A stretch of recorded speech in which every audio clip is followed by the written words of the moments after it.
Hey playa, have you ever found yourself trapped in a never-ending conversation with someone? They just keep going on and all you want them to do is stop? Don't worry, if you find yourself in that situation, I'm going to share a few tips on what you can say and do to end that conversation without coming off rude or mean or making things even weirder than they need to be.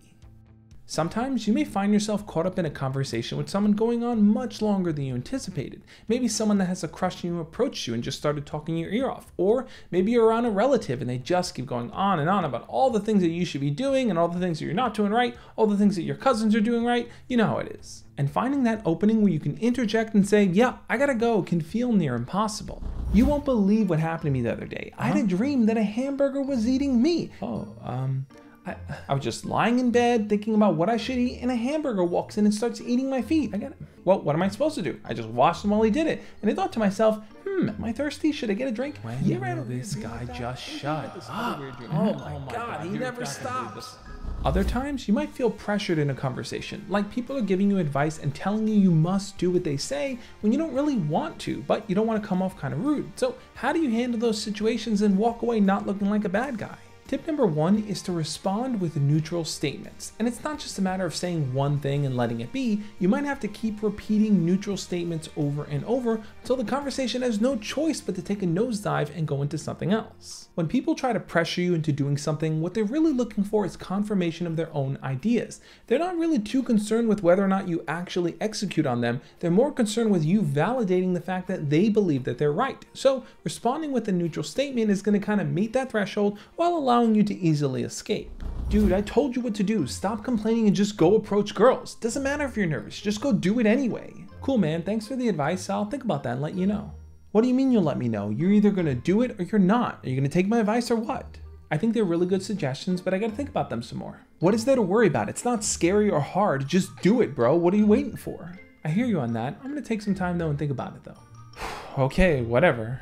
The key there really is to hold the line. That person might be putting pressure on you to give them the answer that they want, but don't cave. Just stick with those neutral statements, let the conversation become so boring that they just back out. But what if you're in a situation where you're hanging out with a group of people and one person pulls you to the side and just keeps talking on and on, meaning you're missing out on the fun and exciting adventures you could be having with other people, but you don't want to come off rude to them? What do? Tip number 2 is to bring someone else into the conversation. This is going to make it a whole lot easier for you to find your way to slip out without being rude. And there are lots of different ways to do this, but the easiest one I've discovered over the years is to pause that person mid-thought as they're talking and say, hold on, hold that thought. I really think this person would really enjoy it too. Let's go grab them so you can share it with both of us. By saying that, you instantly put the conversation on hold and give yourself a little bit of wiggle room to go grab that third person. Now, once the third person is part of the conversation, this is where the magic happens. And that's like the 3rd Ivy League college I've been accepted to. Honestly, school is such a joke. I'm gonna be a dentist in no time. You have to be an idiot to be failing any of your classes. Are you failing any of your classes? Yeah, you mentioned dentistry, and my friend Britt over there is a dentist too. I should definitely bring her to the conversation because you guys can totally talk about that.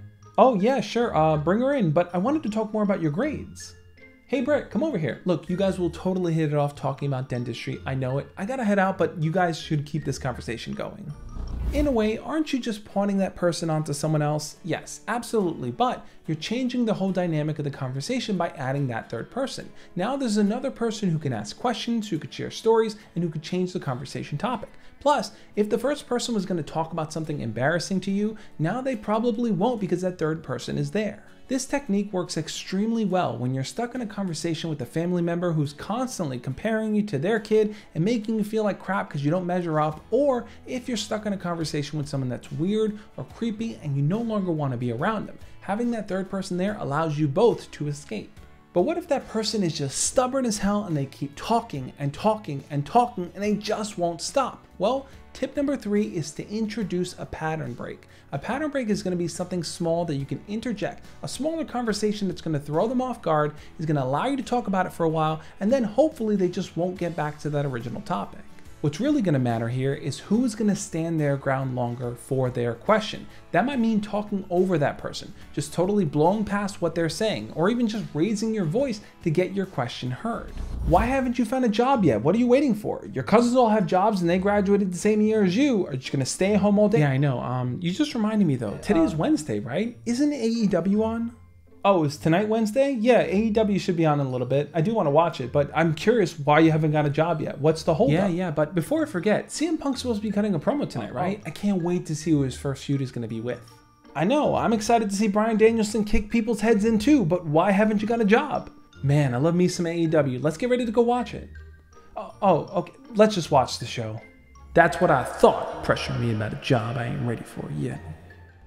It could be as easy as saying something like, hey, before I forget, what do you think about this? That small little pattern break is going to give you so much leverage in the conversation because either they're going to answer you or they're going to ignore it. Now, most of the time people will answer you, even if their answer is brief, and that gives you the opportunity to go deeper into the conversation you want to change it away from the one that's making you uncomfortable. And look, there will be times where it's important for you to have those serious conversations, and other times where people are just going to keep talking and talking regardless of what you have to say. The key step here is to set that boundary for yourself. If you're not comfortable talking to that person or having the conversation that they want to have, it's okay to establish that and let that be known. No one has the right to force you to take a side or express an opinion on something that you don't feel comfortable about. You have the ability to say no at any given time, no matter how much that person tries to pressure you. But what do you think though? Have you ever been trapped in a conversation with someone that felt like it was never going to end? What were they talking about and how did you actually escape it? Leave your comments down below and we'll talk about it. What I want you to do now is to check out the videos over there on the side where I'm going to go deeper into how to have more meaningful conversations with people, conversations that you really enjoy and you can gain something from. Check out those videos and I'll catch you next time. As always, love and peace.